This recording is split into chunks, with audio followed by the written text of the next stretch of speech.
कहिलेकाहीँ आफू नै गलत लाग्छ। गलत किन लाग्छ भने यो स्वार्थी दुनियाँमा म किन निस्वार्थ भएँ, म किन कोमल मनको भएँ। आफू जति कठिन परिस्थितिमा भए पनि सधैँभरि अरूको लागि म हाजिर भएँ। निस्वार्थ भई सदैव अरूको लागि हाजिर हुनु सायद म नै गलत भएँ। सबै हुँदाहुँदै अन्तिममा सबैबाट बहिष्कृत पनि भएँ। कहिले अरू रोएको देख्न नसक्ने म, तर आफू भने एकान्तमै रोएँ। अनि रुँदा आँसु पुस्ने हात पनि आफ्नै नै पाएँ।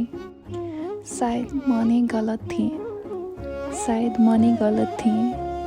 मैले आशा पनि यस्तो व्यक्तिहरूबाट राखेँ जसको लागि म सदैव थिएँ, तर मेरो लागि उनीहरू कहिले पनि थिएनन्। खैर, मैले आफूलाई रोजेँ।